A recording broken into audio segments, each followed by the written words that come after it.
suddenly my hand went down by itself and started writing. It was in a handwriting that was totally unlike mine. When something happens in a test tube, you can't say that is the result of faith, placebo, psychological factors or anything. I felt really like a performing monkey. I'm now only interested in doing experiments which may perhaps help other people further down the line. 2, 1, rolling.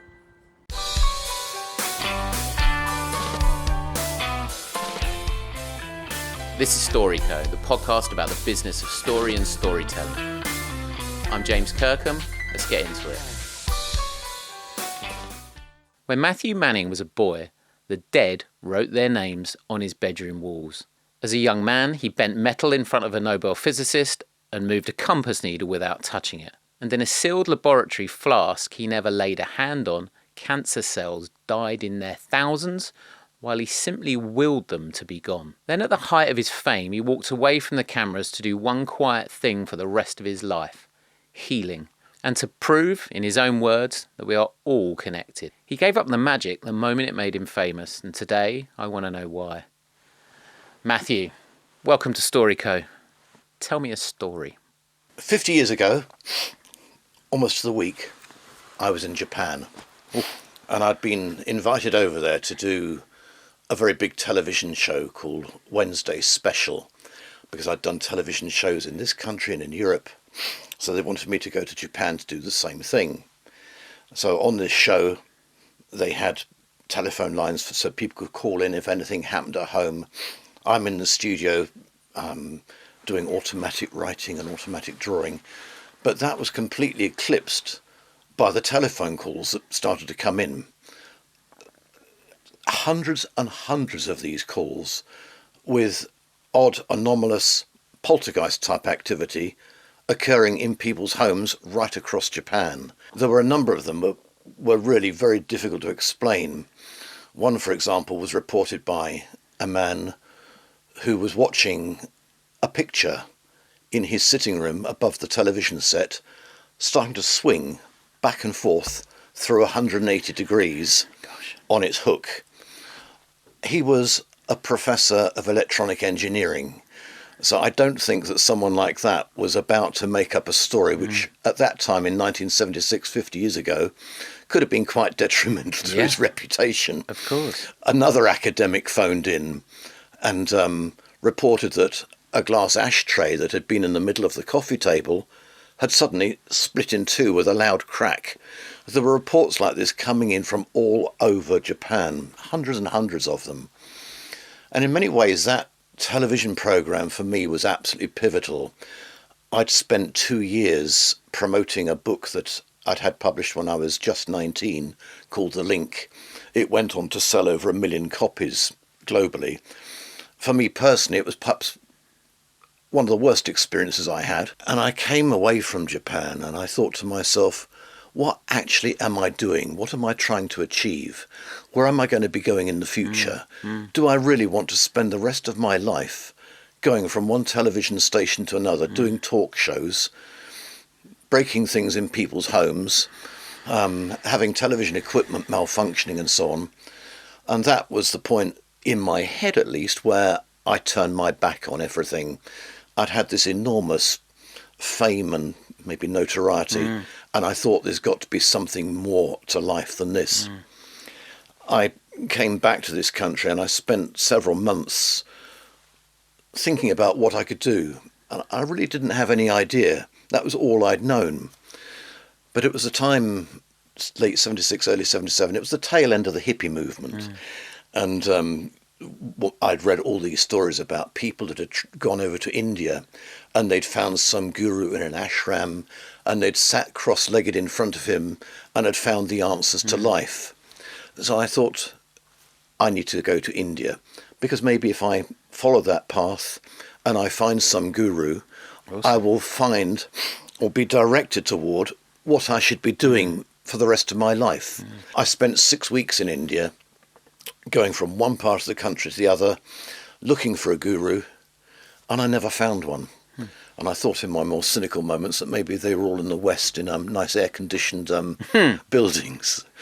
But in the last days, literally, that I was in India, something occurred which was to change my life forever. So I decided to take a trip up into the Himalayas.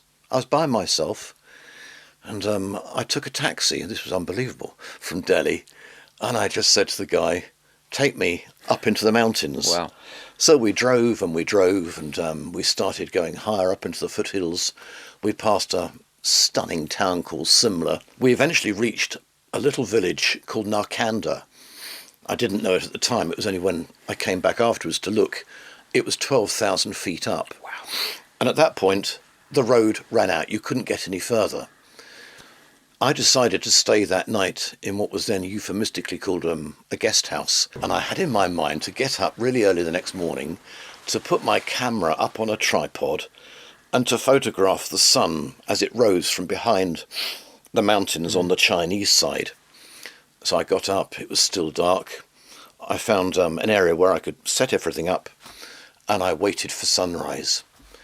And as the sun came up, something absolutely extraordinary happened. I felt something all around me, and maybe the closest thing I can say to describe it, it was God.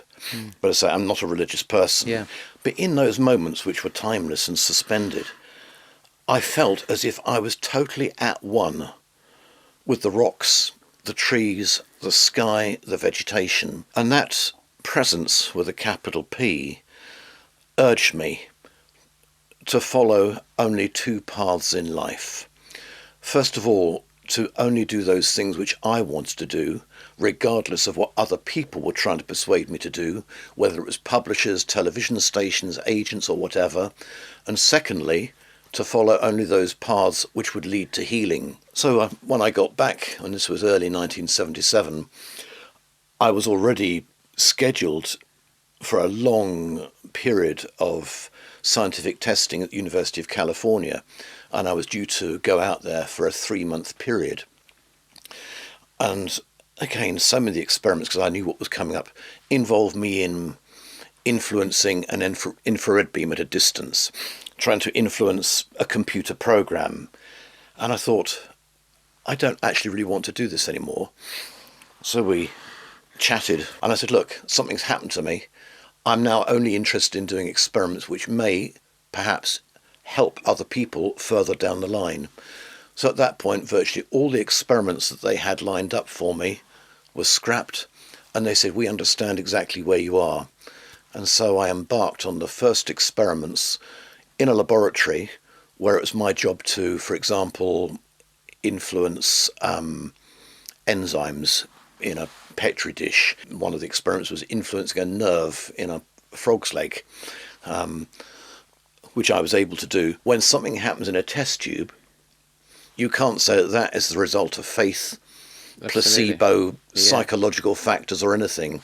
So that gave me enormous confidence, and that was the springboard which allowed me over the next 5 years to work with scientists, predominantly in America and also here in London at London University, where it was my job to influence blood cells, enzymes, cancer cells, mold samples, seeds. They were all basically what they call biological targets. That was how then it led into what I've done for the last almost 50 years, working as a healer. Which is unbelievable. I mean, what a start to the show this is. You talk about ultimately not wanting to be breaking stuff and this notion of healing and bringing together. The latter feels like a concerted effort, channeling something. I'd love to just explain to us and the viewers and the listeners what's going on there. Is this an entirely mental thing versus an effect that's happening around you as a consequence of your presence? You're absolutely right, James. And a lot of the time, the things that happened to me from 1974, when the link first came out and I was publicising it all around the world, I came to a conclusion quite quickly, were not being caused by me. I think it was being caused by some kind of collective expectation, Really? of an audience or people around me. And I'll give you another example. I was in a department store in Barcelona signing copies of my book. And wherever I went, people expected me to do something. And I increasingly resented that as well, because I felt really like a performing monkey. It's a very circus-like existence then, isn't it? So here I am signing books, and I've got hundreds of people around me, and they were obviously getting more and more agitated because I wasn't going to do some kind of psychic stunt for them. And anyway, some of them started getting quite aggressive, and I was used to it. Oh, he's a fraud, he's a fake, so on. And I could feel myself getting more and more irritated inside by this. And suddenly, the entire department store was plunged into darkness. All the elevators stopped, everything electrical cut out. So, of course, they assume there's a power cut. It's only when they go outside on the street and find it's only that one department store that's actually affected by an electrical outage, they then realise that must have been something to do with me. Of course. So now I'm not sitting there thinking, what can I do? No. Can I blow the electrics out in this building? Not at all. I think it was a collective unconscious from hundreds of people who were anticipating and wanting something like that. And I do think that sometimes if you get enough people thinking the same way and projecting it and wanting it, it will actually happen. I think that's what happened in Japan as well. It's what people were expecting. But it wasn't me sitting there thinking, well, I'm going to break this or I'm going to smash this. But my life was littered with stories like that. So I got the reputation for it. But I'm not actually sure that a lot of the time it was actually me anyway. I think it was expectation from an audience. But but again, even your Barcelona's department store example, it implies a connection, whether it be with the masses, the crowd, yourself, the physicality and environment. It's implying a connection that, again, feels quite more understood these days. Would that be fair to say? Yeah, I would agree with you. And, it's one of my core beliefs that we are at some level all connected. And I come at it from a different angle. Going back to the scientific experiments which I was doing, most times the target that I was being asked to influence was as close to me as that glass of water. So I'd keep my hands maybe that far away. But then initially the scientists did this because they were trying to mitigate against accusations that it could be electromagnetism or that I'm some way banging the floor or whatever. They then started putting the Petri dish or the glass vial or whatever it was inside a Faraday cage, which was in another part of the building. And of course, once it's in a Faraday cage, you know that it's not electromagnetism or electricity or anything else. Not only was the same effect noticed when I was concentrating on it at a distance, but on a lot of the trials, the effect was, for some inexplicable reason, actually greater at a distance than it was when it was right in front of me. So now, as part of my work, I know, and I can't explain it, all I know is that whatever I do with healing works beyond what we understand of time and space. But I know that healing can work over a distance, just as it was demonstrated in the laboratory. And it doesn't seem to make any difference whether somebody's up in Scotland, whether they're in America, whether they're in Europe, and sometimes even Australia. I don't pretend to understand it. I don't have explanations. That's up to scientists to try and absolutely. sort And out. my gosh, I'm definitely not the guy to dissect it. But crikey, I love to talk about it, listen about it. There'll be a lot of people. Now, I was probably familiar with you from my childhood in the 80s, actually, and I've definitely saw probably those early clips from everything from whether it be a David Frost show or something. Can you take us right the way back there? I know for you, you've probably told many of these stories before, but you were 11 years old, was it something like that, when you were first discovering this was going on around you? I was, but there's a backstory to this. Go on. My father, when he was a student, and I'm going back to the late 1940s, had, for some reason that was never clear, bought a book that he'd seen in a bookstore here in London. And the book was called Poltergeist Over England. And it was written by a very well-known psychical researcher called Harry Price. Anyway, my father had bought this book. He'd read it. I think he'd read it a couple of times. And then, like many students, he'd sell the book and put it towards another book. So that book was never in the house. We never, as children, talked about ghosts or poltergeists or anything else. So when unusual things, let's say, started to happen around me. Like what? The first thing that happened was my father was very, very routine. So he came down every morning, this was in 1967, because we had an all-night burning fire, so he would open it up and put more coal on it. And his life was very, very regimented. And he came down one morning and noticed that there was a Georgian silver tankard lying on the floor in the dining room. The tankard was his. And he immediately thought, oh my goodness, we've been burgled during the night. I've disturbed the burglar. He's got out and left this silver tankard on the floor. Anyway, there was no sign of forced entry. My father was an architect and was actually very logical. So his next thing was, it had somehow fallen off a shelf, but there was a cupboard underneath it. And he realised that had the tankard fallen off the shelf, it would have ended up on the top of the cupboard. But it didn't. It was on the floor over there, and it couldn't have rolled because it had a large handle. So then he thought, maybe during the night the shelf has warped. This is how an architect thinks. I love that. So he takes the shelf off, looks at it down its plane, and finds it's still absolutely level. Anyway, it was one of those odd things that sometimes happens. Nobody had any explanation for it. We were all still up in bed asleep, and it was forgotten. Until a few days later, when he came down in the same way, and the tankard was in exactly the same place again. Additionally, there was a jug of flowers that had been on one side of the room and was now placed on a table mat at the place my mother would sit for breakfast. And I think at that point, they realised that something was happening. And my father used to say his instinctive reaction was, it was poltergeist. Now, the reason he obviously suspected that was because he'd read 20 years earlier that book Poltergeist Over England.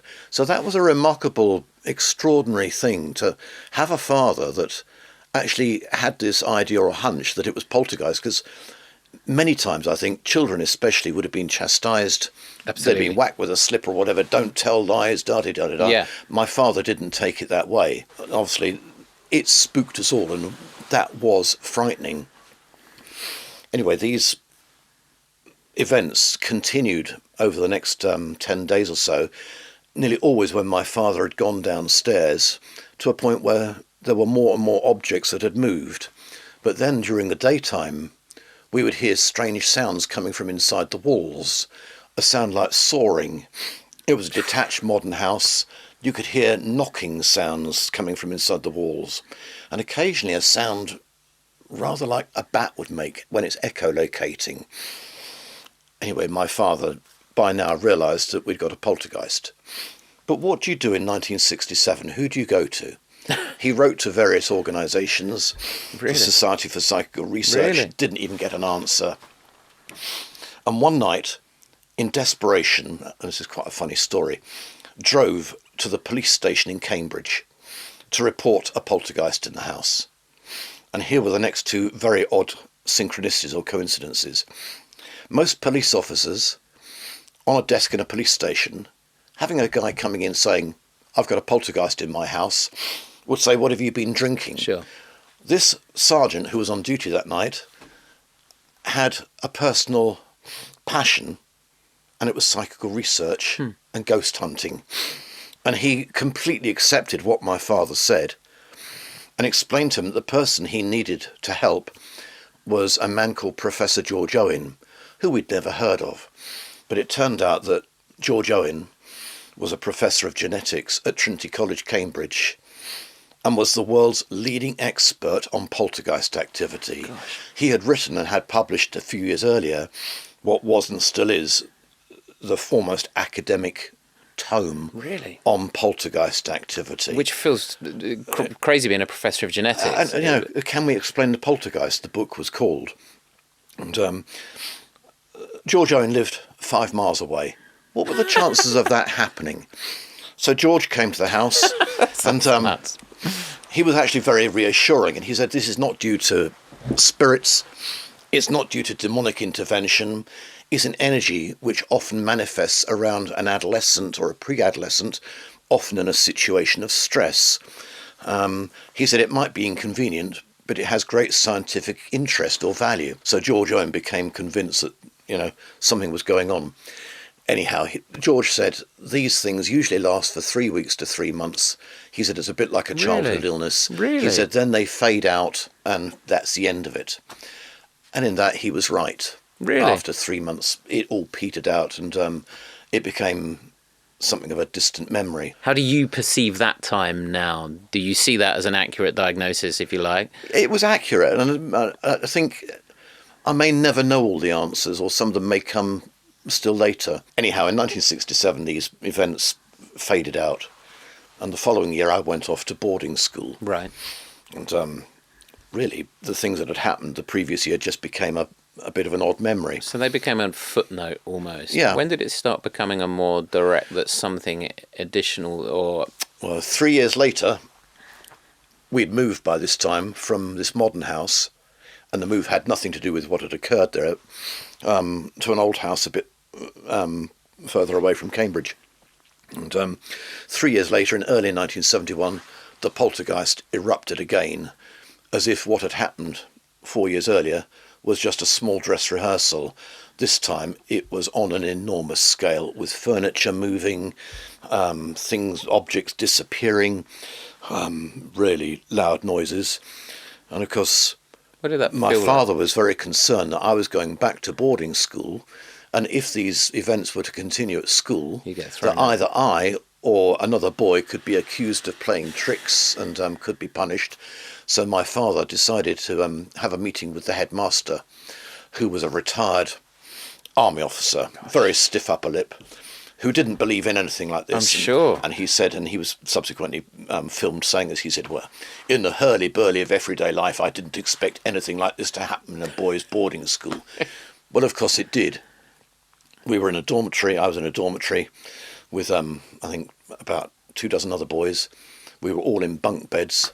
And the first night back, the bunk beds, with the boys in, started moving around or vibrating. By the following morning, the headmaster had realised that indeed something was going on. On another occasion, I remember we were in the middle of a class, and it sounds really bizarre, but partway through the class, a pile of plates, dinner plates, appeared out of nowhere towards the front of the classroom and shattered all over the floor. Jesus. By this time, parents of other boys were starting to make phone calls to the headmaster, wanting to know what on earth was going on and why he was allowing it to continue. So my father was called to the school, and they decided to suspend me until these events had ceased. And they probably all... Anyway, my father turned up, and at the last moment, the headmaster changed his mind and decided I could stay on after all, and to quote him, we would soldier on. Did it frighten you? No, I'm often asked that question. It's interesting because, funnily enough, children and youngsters are far less frightened of these things than adults are, because they're not so set in their ways with being logical and rational. And I sometimes say now with my healing, I have to get myself into, and it's a state I live in a lot of the time, into that childlike state of wonder where anything can happen. That's nice. If I don't, the logical, more scientific side of my brain cuts in and gets in my way. So I think with the poltergeist, it was interesting is the boys at school weren't particularly frightened of it. I think their parents were more concerned. Anyway, after the threat of a second suspension, which again was lifted at the last moment, I carried on at school, and people often said subsequently, what a humane, understanding headmaster you had. With my more cynical head on, having dealt with the media for so many years, I now think, I'm not sure. I think he was actually more concerned that if I was suspended, it would have been picked up by one of the Sunday tabloids like the News of the World, and the damage from 3 or 4 pages in a Sunday tabloid about a poltergeist in a public school would have been far more damaging than trying to sit it out. I think you're right. So anyway, we sat it out, and when did it become something that you thought you could channel? In other words, start to be something that was within your control? It was something very specific. I was sitting one night at school, and I'd got homework, and I had to write an essay. And I got a pen in my hand, and my hand was slightly above the paper, and I'm thinking, what am I going to write next? when suddenly my hand went down by itself and started writing. I can't remember now what it was, but it was in a handwriting that was totally unlike mine. And that did spook me, because it was like there was something in me that was controlling. Anyhow, for I think it was nearly 48 hours after that strange event, and I didn't know what had happened, all the poltergeist activity stopped. Really?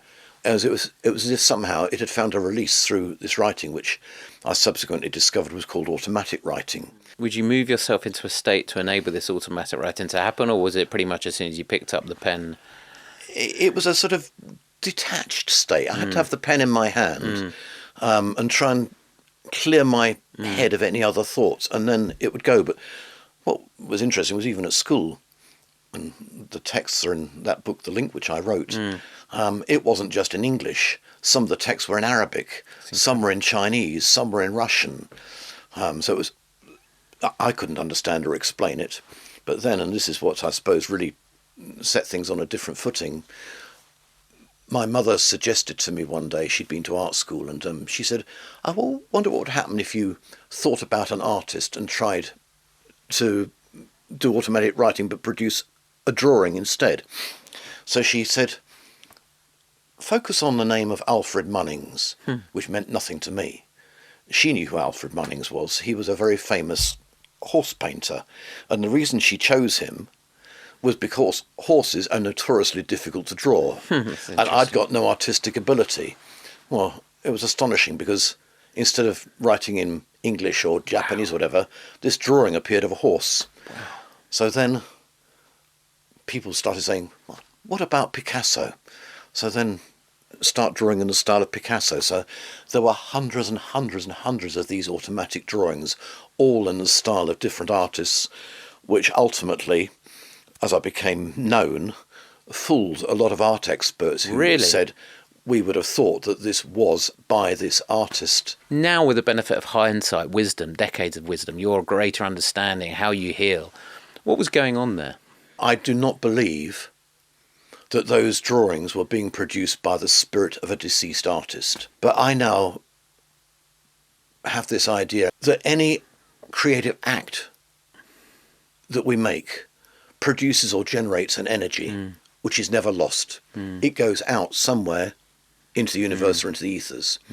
And I think there are certain people who can then subsequently come along and, by getting into the right meditative state, can tune back into that energy and reproduce the same artwork again. And actually there's another parallel as well, James, that most of us have had this. You can walk into a building or into a house, and you just want to get out again as 100%. Fast as you can. It's just got a bad vibe, but you can't put your finger on what it is. But sometimes you can walk into a building or into a home, and it just feels like you've come home. It feels warm, welcoming. And I've long believed that we leave our vibes, our energies, they get absorbed by the fabric of a building. My dad sells a very good one, because he used to buy and sell houses in the days you could do that and do them up, and sort of that's how he made money. He was an antiques dealer too, and he tells the story of the Romney Marsh in East Sussex, and they bought a house, and he was doing it up and working every night, and it had this huge big door knocker, and there was a knock on the door, and he went down the stairs, and there's no one there. But in the marsh, there's no other houses around. Went back to bed, and they were on a mattress at the top of the stairs, and then he heard the door go, and step by step walked all up to his bed. And my dad said he's bolt upright looking into the blackness, and then felt this kind of shiver. So yes, he was frightened, but again, there's no one there in front of him. But so there's a normalising of these stories within my family and aspects of my family that I find. I've always said I love science. And I've always said, I just believe science isn't equipped yet to explain it in a way that's exactly in 300 years will be. That is exactly where I stand on it. And, there are many things that at one point were inexplicable, maybe hundreds of years ago. Absolutely. We now understand them. But also, just going back to the stories you were telling, I can't tell you how many times, even now, people tell me ghost stories, or they tell me stories about poltergeist activity that they've experienced as a child or someone else they knew. And I don't know whether they tell me because they think I'm going to be sympathetic because I've been through it myself. But I actually came to the conclusion many, many years ago that actually the things that they describe and you've just described are a great deal more common than anybody actually realises or accepts. And I think certainly in the past, people kept stum.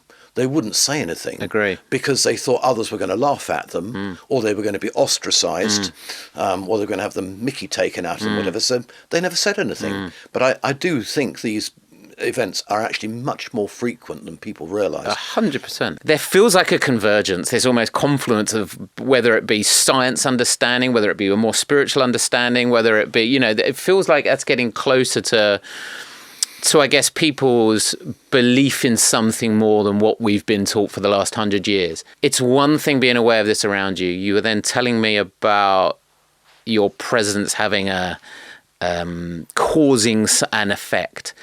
Tell me about that. Took off massively, right? You were suddenly on every show, on every TV. You were on the likes of David Frost and the like, these huge shows in Japan. Tell us about what that was like. Did it feel circus-like? Was it fun at all?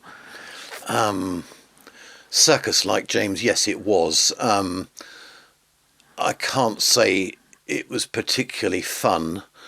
I don't know. I suppose it's because now I'm so far removed from it.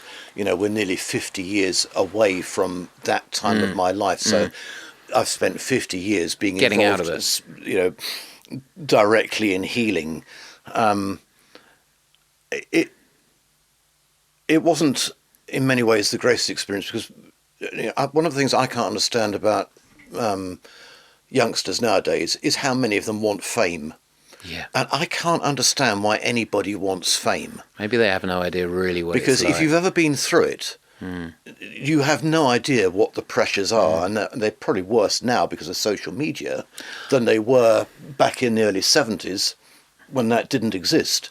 You know, you do trade an enormous amount of privacy and of your life in exchange for fame or publicity. And you never chose to. I never chose to. I mean, it was really... I was doing it to publicise a book that had come out. I think these days there could be kids walking around with 10 million subscribers or followers on a platform, but they can be untouched in the street by whole entire demographics. I would say, paradoxically, when you were famous, there's 3 TV channels. And there were a smaller number of newspapers, but of course the thing is that, as you say, with 3 television channels or 2, and a small number of newspapers, if you were plastered all over them on a regular basis, week after week, your face becomes very familiar to people, and you do become public property. People don't mind what you're doing or where you are to come up and either harangue you or say, "Oh God, I think what you're doing is amazing." But you know, you learn to live within those parameters.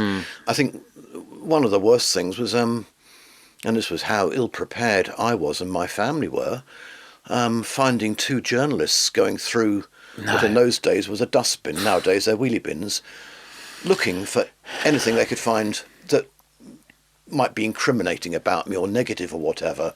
It's that level of intrusion that was really difficult. Well, you had the scrutiny from the media in that respect, and the intrusion that I can't even imagine. But also you were scrutinised in other ways scientifically, right? You were quite literally tested on. Yeah, but that was my choice, and that was something I wanted to do. Tell us a bit about that.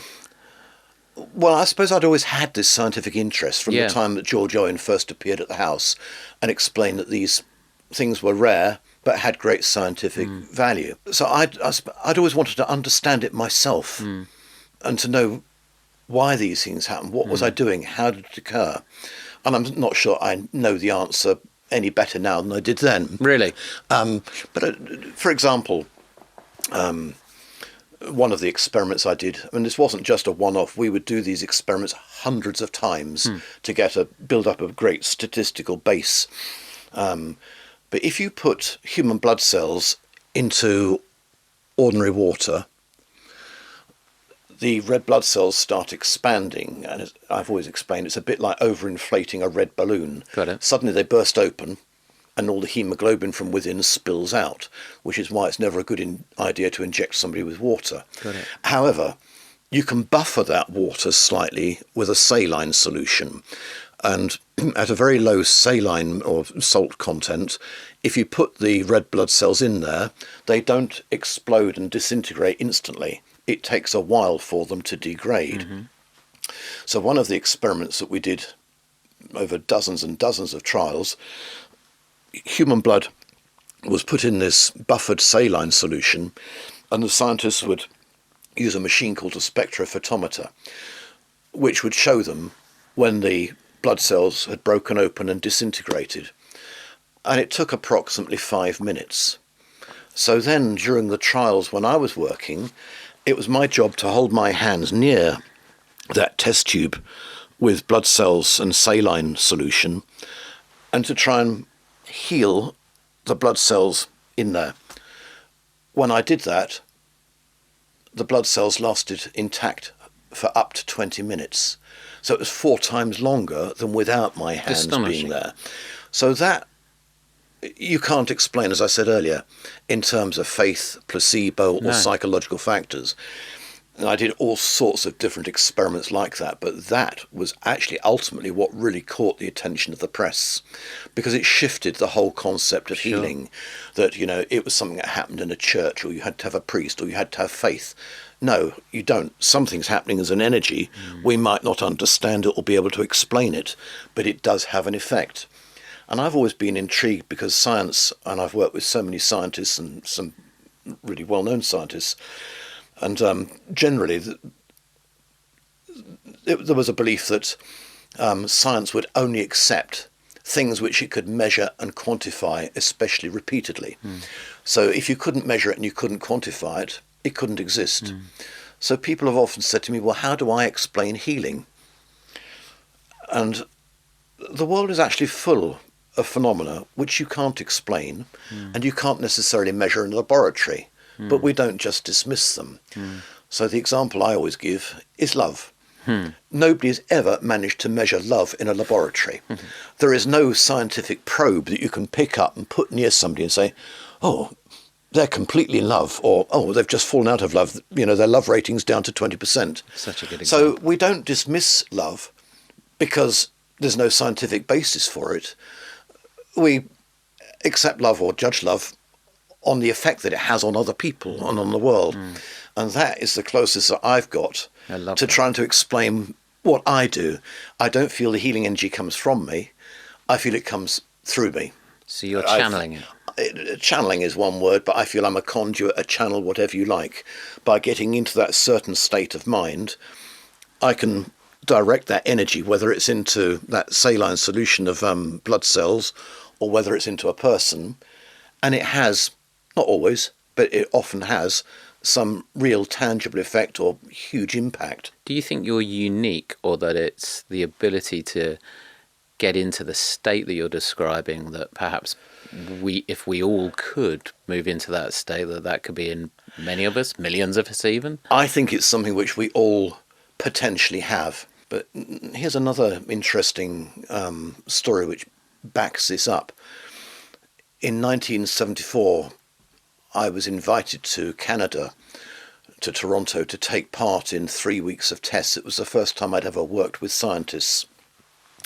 And one of the scientists there was a young man who just won a Nobel Prize in physics, Professor Brian Josephson, who at the time I think was 32 years old. And I did all sorts of tests and experiments in Toronto. But one of the things that a group of the scientists there, including a psychiatrist called Dr. Joel Witten, was interested in finding out was what, if anything, was happening in my brain whilst I was engaged in what they at that point called paranormal phenomena. So it might be trying to influence a computer or something on the table.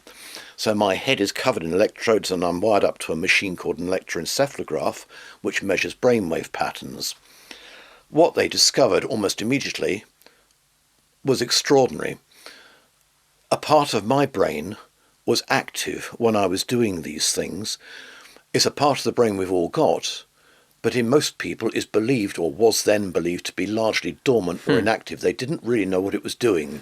But what was curious was that it was the oldest, most central, most primitive part of our brain. Oh, I love that. And from that, I've always believed that what I do, and I think what any of us can do, is nothing to do with little green men from outer space. It's nothing futuristic. It's ancient. I think rather it goes backwards, and I think it goes back to a time before we had technology, when we relied on our intuition, our gut instinct to find food, water, shelter, direction. And over millennia, we've lost that need because bit by bit, technology has taken over, science has taken over. And I think the more we've become involved in that kind of society, the more we've lost that original ability that I love that. men had maybe tens of thousands of years ago when they actually needed to use it. But that's what I've always believed. So in answer to your question, yes, I think it is something which potentially anybody can do. Why it happened to be me, I have no idea. But it's like asking a musician, Sure. well, why was it you that became a virtuoso guitarist? I mean, McCartney's a great example Yeah. of that, and not a lot, but some of his songs have also come about through dreams. Yeah, like yeah, that's Yesterday, very for true. example. So I've always felt McCartney has got some kind of connection to something out there. And Agreed. again, he's pulling it in, he's channeling Noel it. Gallagher describes it, and he's a very modern version. He knows he's a bit of a pastiche at times of the Beatles, but he says the same. And in very modern music, he says, no, they're all there. The Yes. songs are all there. He says, every now and then they just channel through me. And he's not meaning that in a spooky or spiritual way. He believes it like that. That's how he sometimes finds them, and then they're made in 5 minutes. Some of But the best that's ones. why many musicians say, I didn't write that, it wrote me. Isn't I mean, that Annie's cool? song that John Denver recorded, he wrote in about 3 minutes in a chairlift on a ski trip. That's amazing. There's countless stories like that. But it's not just with music, it's not just with healing. No. It occurs with art. And I think a lot of us disregard it, or we're insensitive to it, and we don't realise that, in fact, we are getting inspiration through all the time. And I guess that's what I'd love to come on to. And I know we're sort of nearing the end, but how can people find you now, for starters? What is your... you're older now than we've talked a lot today about when you found this infamy that you didn't necessarily love. We've known about a media that would have felt circus-like at times. You embarked on testing because you wanted to know the effect and how you had this within you. But what about now? Are you at a place of contentment now? You've had Hollywood actresses looking at your work. Like, there's been a lot of attention in you and your life. Oh, I'm completely positive with it. And it's interesting because I went through a long period of time, especially when I first got involved with the healing, where I would not talk about the early years. I Really? wouldn't talk about the poltergeist or the automatic drawing.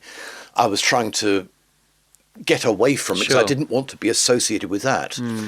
So, and I hadn't realised this until maybe a decade or so ago, there were so many people who now know me as a healer, Yeah. but don't know how I got there, Yeah. and they don't know anything of that early story. So that's good. So that that's worked. good. But no, things have changed, and I think age does mellow you anyway, which is good. But the media has changed, and now, as you know, we have social media, we've got podcasts. We are not reliant on the standard 4 TV stations. We're not reliant on the standard printed press. We have social media, we've got websites, we've got everything. So in a way, you can now control the narrative rather than the narrative controlling you. And an access and an interface with a community that maybe wasn't there before, a positive side of social. Absolutely, and there is a positive side to social media. It does bring people together, and I've got a Facebook page which has got 90,000 followers, which ain't bad. It's pretty good.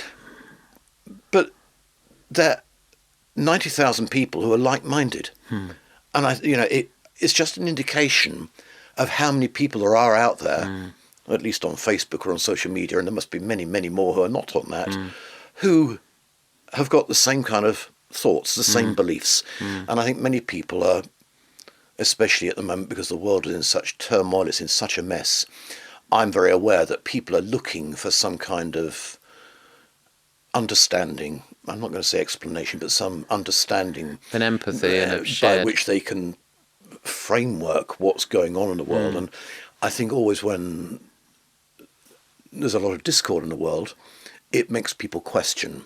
It makes people question values, their values, the government, Agree. global things. That's when people then start searching for the spiritual.